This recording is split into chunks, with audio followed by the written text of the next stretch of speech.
Hi నమస్తే, నేను మీ రాజేష్. మహారాష్ట్రలో ఈరోజు కౌంటింగ్ ప్రారంభమైంది. 285 స్థానాల్లో 225 స్థానాలు దాదాపుగా బీజేపీ కూటమి అధికారంలోకి రాబోతుంది. ఇప్పుడు ఆ ఎఫెక్ట్ తెలంగాణ మీద ఏ రకంగా ఉండే అవకాశం ఉంది, తెలంగాణలో ఆపరేషన్ కమలం ప్రారంభమయ్యే అవకాశం ఉందా అనే దానిపై మనతో విశ్లేషించడానికి సీనియర్ జర్నలిస్ట్ దుర్గకుమార్ గారు మనతో ఉన్నారు. ఆయన అడిగి మరిన్ని విషయాలు తెలుసుకుందాం. నమస్తే. నమస్తే రాజేష్ గారు, మన వీక్షకులు కూడా నమస్కారం. ఇప్పుడు మహారాష్ట్రలో ఎలక్షన్ జరిగినాయి, కౌంటింగ్ ప్రారంభమైంది సార్. ఇప్పుడు ఆ కౌంటింగ్లో బీజేపీ కూటమి అనేది దూసుకెళ్తుంది, మనం చూస్తున్నాం. మరి ఈ ఎఫెక్ట్తో తెలంగాణలో ఏ రకంగా ఉండే అవకాశం ఉంది? ఒకవేళ ఉంటే కమలం పార్టీ ఆకర్షణ మొదలుపెట్టిద్దా, ఆపరేషన్ ఆకర్షణ మొదలుపెట్టే అవకాశం ఉందా? పెడితే కాంగ్రెస్ పరిస్థితి ఏ రకంగా ఉండే అవకాశం ఉంది? ఇప్పుడు తెలంగాణ రాజకీయాలు అనేది చాలా విచిత్రంగా ఉంటాయండి, త్వరగా ప్రభావితం అవుతాయి. ఇక్కడ తెలంగాణలో రాజకీయ చైతన్యం కూడా ఎక్కువ. ఎందుకంటే సాయుధ పోరాటం జరిగింది, నిజాం మీద పోరాటం అనేది భారతదేశ చరిత్రలోనే ఒక చరిత్రాత్మకమైనటువంటి సాయుధ పోరాటం తెలంగాణలో చాలా కాలంగా జరిగింది. అందువల్ల ఇక్కడ రాజకీయ చైతన్యం కూడా ఎక్కువ ఉండింది. వామపక్షాల ప్రభావం కూడా తెలంగాణ జిల్లాల అన్నింటా ఉంది. ఇప్పటికి కూడా అంత ప్రభావం ఉంది. తర్వాత మొన్న కేసీఆర్ గారు చేసినటువంటి రాష్ట్ర విభజన ప్రత్యేక తెలంగాణ ఉద్యమం కూడా ఊపందుకోవటానికి ఆ రాజకీయ చైతన్యమే ప్రధానమైనటువంటి కారణం. అది మొన్న 2023లో తెలంగాణలో జరిగిన అసెంబ్లీ ఎలక్షన్స్లో నిజానికి బీజేపీ ఒక రకంగా అప్పటికి వరకు చాలా స్ట్రాంగ్గా ఉందని అనుకున్నారు. కానీ కర్ణాటకలో, పక్క రాష్ట్రంలో జరిగిన కర్ణాటకలో కాంగ్రెస్ గెలవటంతో అనూహ్యంగా కాంగ్రెస్ మొదటి స్థానానికి వచ్చింది. మొదటి స్థానంలో ఉంటుంది అనుకున్న బీజేపీ థర్డ్ ప్లేస్లోకి వెళ్ళిపోయింది. అంటే ఇవన్నీ కూడా ఎట్లా ఉంటాయంటే ఈ ప్రభావాలు పక్క రాష్ట్రాల్లో, అందులోనూ మహారాష్ట్ర కూడా కొంత భాగం గతంలో నిజాం స్టేట్లో భాగంగా ఉన్నది. ఈ బీదర్ ఇవన్నీ కూడా చాలా, నాందేడు ఇవన్నీ కూడా అప్ టు నాగపూర్ వరకు కూడా నిజాం స్టేట్లో ఉంది. ఆల్మోస్ట్ ఒక రకంగా చెప్పాలంటే హైదరాబాద్ పాత హైదరాబాద్ రాష్ట్రం ఇవన్నీ భాగాలు కర్ణాటకలో కానీ మహారాష్ట్రలో కొంత భాగం, తెలంగాణ కలిపినప్పుడు హైదరాబాద్ స్టేట్ అనేవాళ్ళు ఆ రోజుల్లో దాన్ని. అట్లా ఇప్పుడు కూడా హైదరాబాద్ కర్ణాటక అంటారు కదా, గుల్బర్గా హైదరాబాద్ కర్ణాటక అంటారు. ఎందుకంటే వాళ్ళకి బెంగళూరుకి దూరం, హైదరాబాద్కి దగ్గర. కల్చరల్గాను, భాషాపరంగాను, తర్వాత జీవన ప్రమాణాల్లోనూ అన్నీ కూడా ఇది తెలంగాణకి దగ్గరగా ఉంటాయి అన్నమాట. ఇవన్నీ నాగరిక సంస్కృతి పరంగా. రాజకీయంగా కూడా ఎక్కువగా ప్రభావితం అయ్యే రాష్ట్రం దాని వలన తెలంగాణ. అది అటు కర్ణాటకలో జరిగే రాజకీయాలు ప్రభావితం చేస్తాయి. మనం చూసాం 2023 అసెంబ్లీ ఎలక్షన్స్లో కాంగ్రెస్ గెలుపుకి ప్రధాన కారణం నైతికంగా ఒక బూస్టర్ అని చెప్పాలి.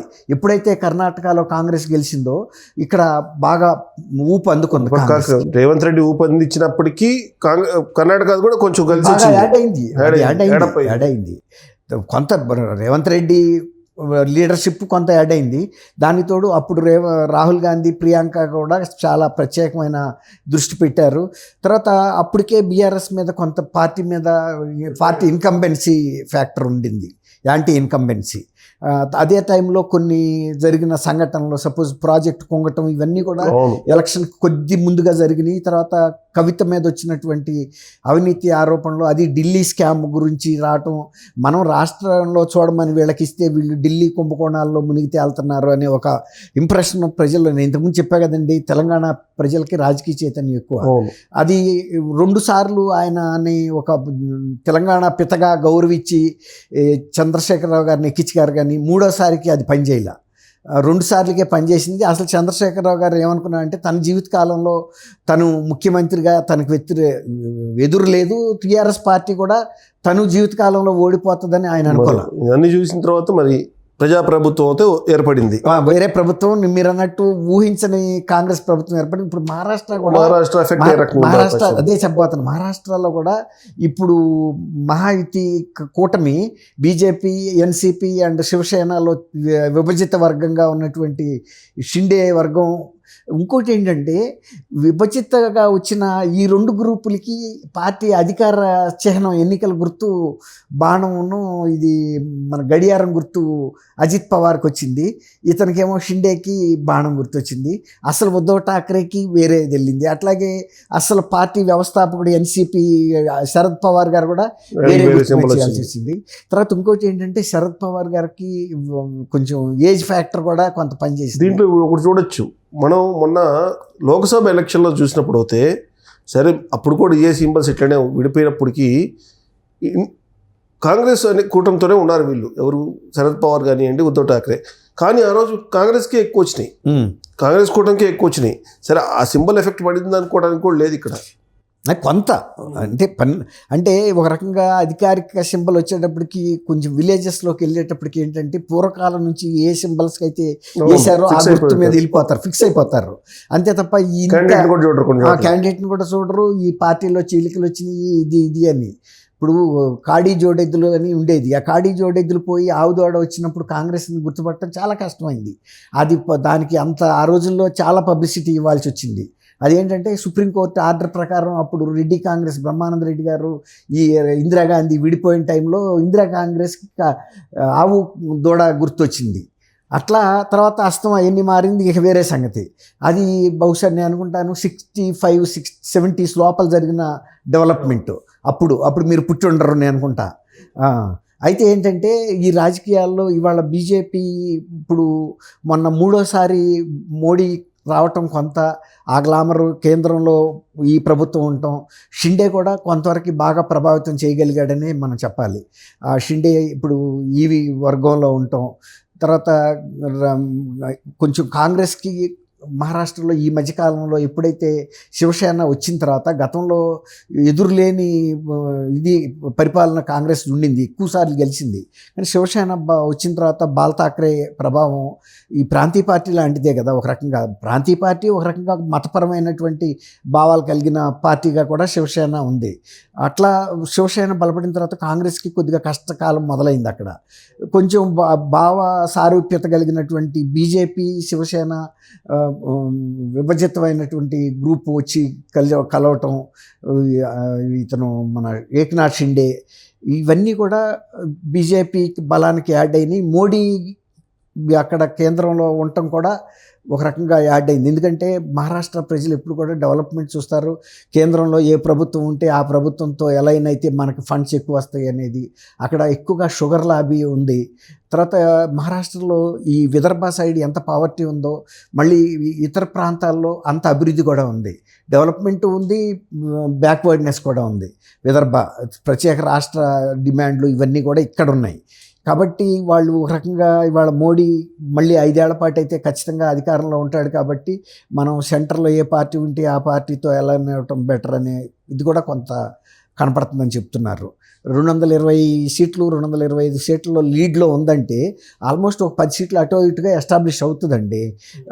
ఒక 2-3 వచ్చేసినట్టే. ఒకప్పుడు ఉన్న ఫిగర్లు 12-11 మారే అవకాశం చూసేవాళ్ళం. ఇప్పుడు అది వెళ్తుంది. తర్వాత ఒక 55-60 సీట్లలో కాంగ్రెస్ వెళ్తుంది, ఒక 5 సీట్లు అటో ఇటులో ఉంటాయి తప్ప అదర్స్ ఒక 10 సీట్లలో ఉన్నారు. ఇప్పుడు అదర్స్ ఒక 7-8 సీట్లు గెలిచినా కూడా ఎవరు అయితే అధికారంలోకి వస్తారో వాళ్ళ సపోర్ట్ అటే ఉంటుంది, ఉపయోగం లేదు. కాబట్టి వాళ్ళు అధికారంలో ఉంటారు. కాబట్టి ఇక ఆల్మోస్ట్ బీజేపీ కూటమి మహాయుతి ఎస్టాబ్లిష్ అయిపోయినట్టే. అందులో గతంలో లాగా ఈ మాన్యువల్ కౌంటింగ్ అయితే చాలాసేపు జరుగుతుంది, ఏమన్నా కొంత మార్పులు జరగడానికి అవకాశం ఉంటుంది. ఇదంతా ఎలక్ట్రానిక్ ఓటింగ్తో త్వరగానే తేలిపోతున్నాయి కదా ఒక్కొక్క. ఈ ఎఫెక్ట్ మరి తెలంగాణలో ఆకాశం మొదలు పెట్టబోనుకోవచ్చా? ఇప్పుడు అది తెలంగాణలోకి వచ్చేటప్పటికి ఏమవుతుందంటే, ఇప్పుడు కాంగ్రెస్ ఒకసారి అధికారంలోకి వచ్చేటప్పటికి ఎంతో కొంత anti establishment factors, anti incumbency factor start అవుతుంది. అయిపోయింది, 1 year అయింది. ఇప్పుడు టీఆర్ఎస్ కూడా ఇప్పుడు పుంజుకునే పరిస్థితిగా కనపట్టలేదు. ఒక రకంగా బీజేపీయే కిందసారి ఎలక్షన్ 2023కి ముందు ఏ స్థాయికి ఉండిందో హై ప్రొజెక్షన్లో ఇప్పుడు కొంత బీజేపీ వాళ్ళు ప్రొజెక్ట్ చేసుకోవటానికి అయితే ప్రయత్నిస్తారు. కొంత కొంతవరకు డెఫినెట్గా ఇప్పుడు బీజేపీకి అందరూ బీఆర్ఎస్ వాళ్ళందరూ ఇప్పుడు బీజేపీ వైపు చూస్తారు. అంతే. ఇప్పుడు ఇప్పుడు కాంగ్రెస్ వైపు చూసారు, ఇప్పుడు బీజేపీ వైపు ఇప్పుడు చూస్తారు. ఇప్పుడు బీఆర్ఎస్లో ఉండే పరిస్థితి అయితే లేదు. మీరు అన్నట్టు కాంగ్రెస్ పరిస్థితి పక్క 2 రాష్ట్రాల్లో అటు చూసినా లేదు, ఇటు కర్ణాటక వైపు లేదు. అంటే కర్ణాటకలో ఉంది, కర్ణాటకలో ఉంది. అయితే ఏంటంటే ఇప్పుడు లేటెస్ట్ ట్రెండ్స్ ఇటు ఉన్నాయి కాబట్టి మళ్ళీ బీజేపీ కూడా వీళ్ళు చూస్తారు. తెలంగాణలో బీజేపీ పుంజుకోవడానికి అవకాశం డెఫినెట్గా ఉంటుంది. ఒకటండి యాంటీ ఇన్కంబెన్సీ ఫ్యాక్టర్ ఒకటి, తర్వాత బీఆర్ఎస్ మీద ఏమో ఇంకా ప్రజల మీద ఇంకా సానుభూతి అనేది ఏర్పడలేదు. అసలు కేసీఆర్ గారు కూడా ప్రస్తుతం డిస్టర్బ్ చేయదలుచుకోవాలి. కాంగ్రెస్ని యథాతథంగా కొనసాగితే దానంతట అదే కొన్ని తప్పులు చేసినప్పుడు బయటికి రావచ్చు అనేది ఆయన వ్యూహంగా ఉన్నాడు. అది కొంత ఈ కూలింగ్ పీరియడ్ లాగా ఉపయోగించుకుంటుంది టీఆర్ఎస్ ఈ పీరియడ్ని. Okay, cool down period. Right sir, thank you sir. Thank you Rajesh garu. మన వీక్షకులు కూడా నమస్కారం.